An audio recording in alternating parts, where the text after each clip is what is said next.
Hello, listeners.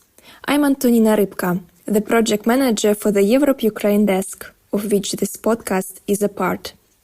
You might have heard me on a few previous episodes, and if you have, you've probably noticed something different this time. That's because this episode is different. Usually we are traveling for days, by train or plane, to Ukraine or a few EU countries. We visit newsrooms, meet people, share dinners and chat. Then we spend endless hours gathering recordings, writing, drafting, and at the end we have what we hope is a compelling story for somebody who didn't join us on the trip. Hearing me talking into my phone instead of a studio microphone is not the only thing that is different about this episode. After we came back from our last trip to Kyiv in February, which you can hear about in the previous 2 episodes, we all felt strange in our realities outside of Ukraine. So much was happening inside of us individually as we processed impressions and emotions, but the physical space of safe EU capitals was in such discord with our inner worlds. And later we discovered that after the trip, we all went through something similar while reflecting and integrating this experience into our routine lives. This is how the idea of this episode was born. We asked our fellows to record us some voice messages over WhatsApp and tell how they feel having come back from Ukraine to a peaceful country. Over the next 20 minutes or so, this is exactly what you will hear. Our fellows share how they are doing, what they are thinking about, describe the mood and attitude towards Ukraine in their home countries, and tell us how the experience changed them. I have to point out that sometimes this episode is not a happy ride. The comments of the people are direct, the moods are mixed, but this is what we love about these voice messages. They are authentic and raw, and we couldn't script them, even if we wanted. I will leave you here for now, and let you listen to my colleagues who, after these trips, have also become friends to me, and to everyone who worked on the project.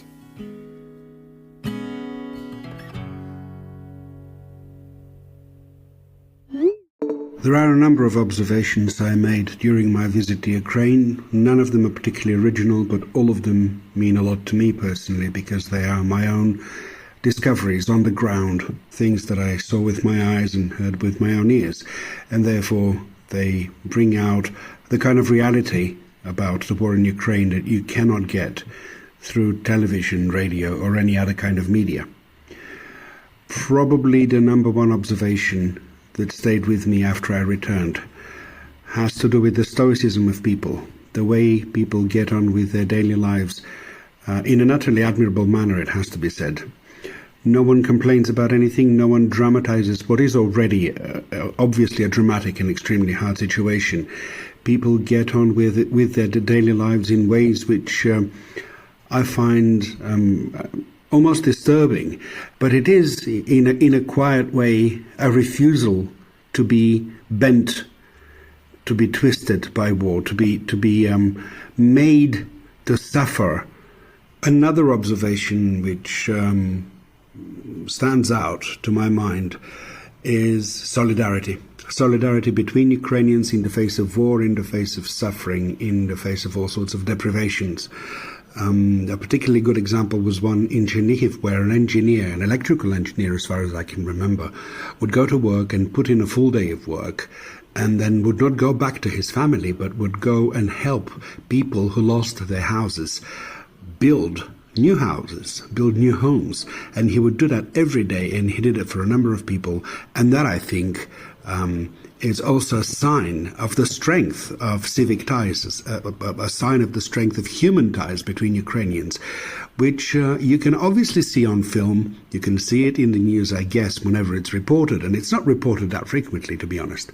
But when you see it, before you, when you see it live, as it were, it leaves an indelible impression, because it goes to show that war may bring out the worst in people, but it also brings out the best in people, particularly when you have such a clear-cut case of aggression and when people feel that they need to come together in order to overcome it. Let's go with the first feeling or my first thought about returning from Ukraine. I don't know if you have been in Erasmus experience in your university time. I have in some way the same feeling with this trip. It's like, for example, I did my Erasmus in Leipzig in Germany, and in some way I feel that city like my city. So and now it's not the same, but I feel that Ukraine and Kyiv, it's like part of me because I was already there. I know already the feelings of the people there. And now when I read some news about Kyiv, I have the same feeling that when I'm reading news about Leipzig. It's like you feel that, that's about a part of me. We as journalists, I think that obviously we work with words, with audio, but also I think that we work with feelings, with our feelings. All of us, all the fellows that we have been there in Ukraine, I think that we have been very sensitive with everything that we have seen there. In some way, I think that this changed our points of view of many things. It's shocking because when we have come back to our countries, suddenly we found, for example, for me, my front page of my newspaper without any news about Ukraine. So there we had the feeling that that's very important. What's happening here in Ukraine is very big. We have to tell it. I feel that for my newspaper, or for our media, there are more interesting topics now. And that's the point. That's the big question. How can we keep alive this topic in our media? That's the point. I think that thanks to the project, I developed a new connection with the country, with the culture, the Ukrainian ones, and also to the awareness of what is happening. I can give you some examples. I'm into news, reports, investigations about what is happening in Ukraine, even more than before. For example, if before the trip, I started my days checking La Repubblica, Corriere della Sera, New York Times, and CNN. That is more or less my ordinary wake up. Now I check also Kyiv Independent, and it's became normal. But I could also say that I started to listen music in the last weeks and search on Spotify what are the most popular songs there in Ukraine. Imagine the people that lives there, the ones we met, but not only, in generally speaking, that listen this music while having red alerts on a daily basis. In the past weeks, since came back in Italy with friends and colleagues in Rome, but also in Sicily when I came back in my hometown, everyone asked me, hey, tell us about Ukraine, how is life there? And it's not easy, share the need of a sense of ordinary life that people there want to live. They just want to live their life. And one of the most crazy things for me is thinking that we can move from a place to another, catching a flight, and in a few hours be there. And instead, the people there in the last 2 years, they can do that. The train was definitely an experience. It's a part of the story for me. Thinking what people, maybe some age of me, of us, our generation, have to get through just to arrive in Warsaw, in Poland. I remember, for example, that when we came back from Kyiv, I was in the train with other fellows from Spain, Germany, and France. And I remember that when we arrived at the border city of Chelmy in the early morning, I looked at the sky and I thought that we are so lucky because we can just live a day without a missile threat, without a red alert. And it's something that I never thought about before. For me, was normal. By the way, the most important thing that for me is that I realized in the last weeks that I really hope to come back soon in Ukraine, because being there, seeing what happens, give you a whole new level analysis of what's going on. And I can add also that how crucial is our responsibility to tell what is happening, and how important is reporting about Ukraine war. So for me, this was an interesting thing when I arrived home, that here not everything is about Ukraine, and even if I am very interested and eager to write this article on what I found out, it was a bit disappointing to see that life still went on while I was in Ukraine and not in Hungary. But another thing I found out is that even if it's been 2 years since the full-scale invasion, people in Hungary are still interested in Ukraine, especially in everyday life. Most of the questions I got were about everyday life, so how things are going on there. So I wouldn't say that people are not interested anymore.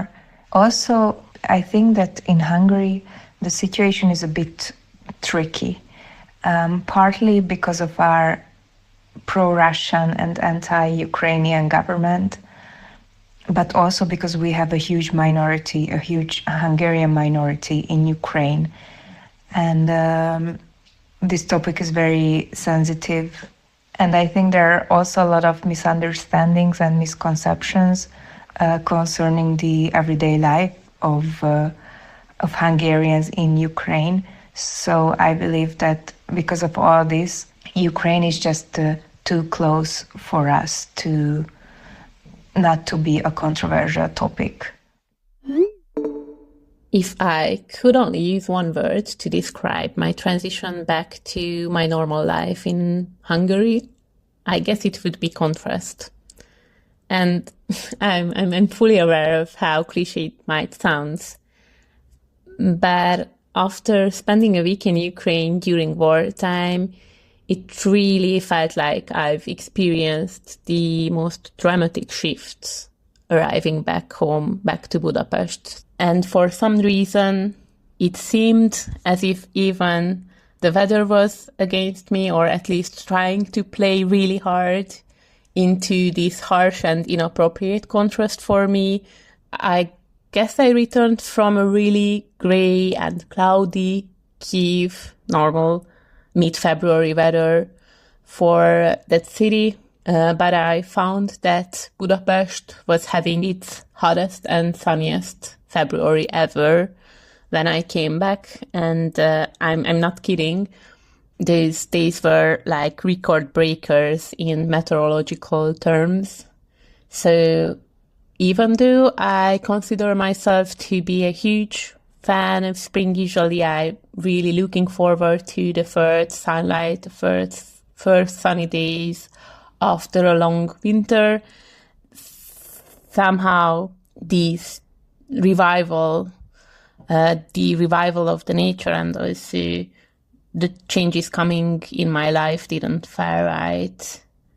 And I also remembered that at the beginning of the full-scale invasion, there was this song by the British artist Tom Odell titled Another Love, which quickly became one of the most recognizable tune for these short videos where really young TikTokers from Ukraine were showing what they were missing before the war. I wrote an article maybe 2 years ago about how the war was appearing on TikTok. And in that article, I was arguing that this particular song might become really important for the war, because there was this line in the song that said that the daffodils were not flowering like they did last spring. And I guess only now, coming back from Ukraine and having all these hard feelings and being really, really overwhelmed by the experience. I was struck by the feeling of why there is no spring until there is war. So when I came back, I was pretty lost. So I also had the impression that I tried to explain everybody who asked how interesting but hard was the trip. And it was complicated to explain to the others that I felt empty after all this. And actually, nobody really cares around me. It was just people thinking, oh, she came back from Ukraine, what a story. But nobody really wants to know what we saw and experienced there, which is weird because they do ask, but at the same time, they don't really listen when you are answering. So it's making me empty and sad. Yeah, coming back is complicated. To leave every Ukrainian behind, also to be safe here in Western Europe, that makes me realizing how unsafe the dear people I met in Ukraine aren't. So I decided to keep my bombing notification on my phone, and it actually woke me last night at 3, saying that there has been an increased alert in Kyiv.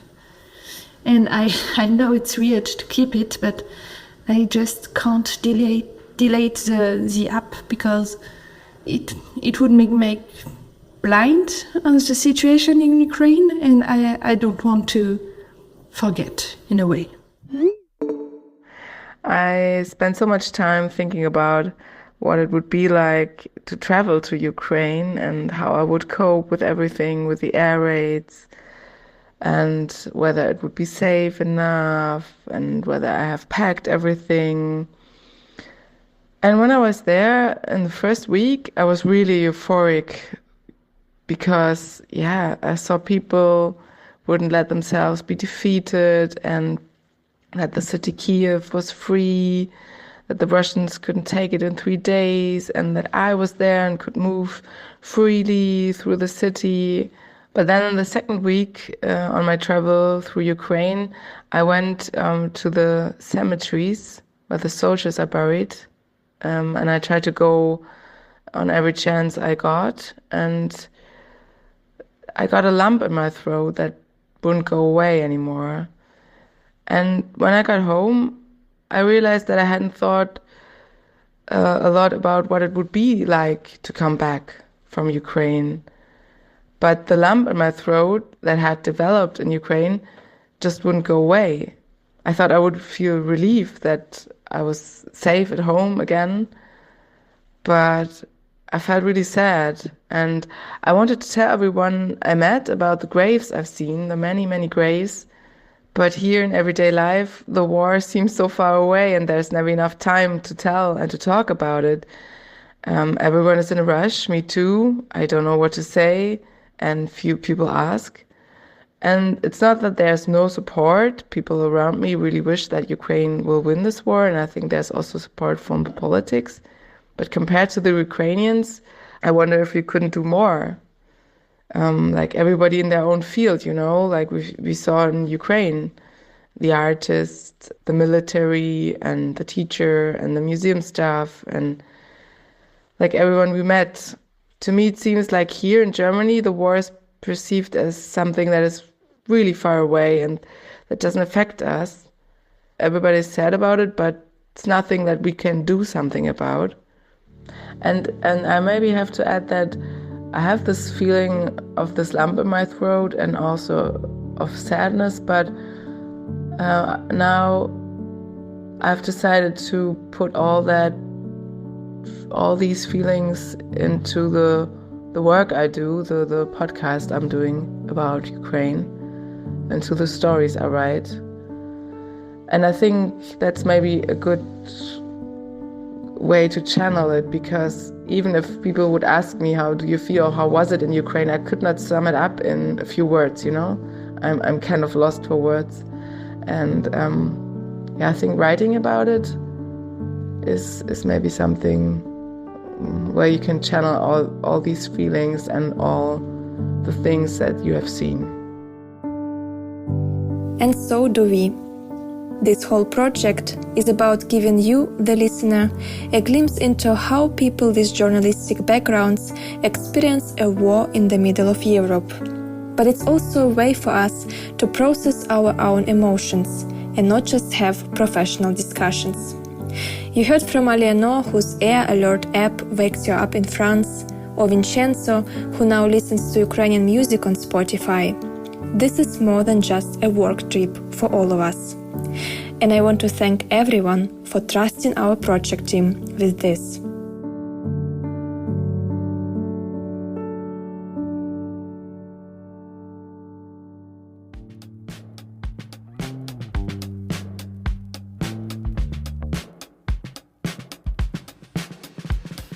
And thank you, dear listener, for tuning in.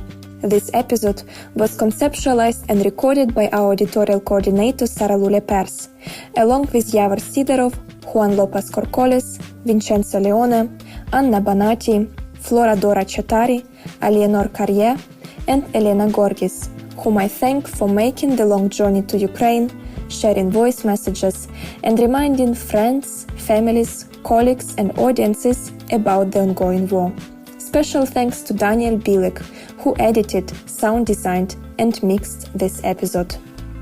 The views expressed by the participants are their own and don't reflect the views of the organization they work for, nor n-ost or the European Commission, which funded this project. The podcast covering Ukraine was created as part of the Europe-Ukraine Desk, a program designed to build bridges between journalists from the EU and Ukraine. We would love to hear what you think. You can reach us via email. Our address is in the show credits. Maybe even send us a voice memo. We would like that. But for now, that's it. Take care.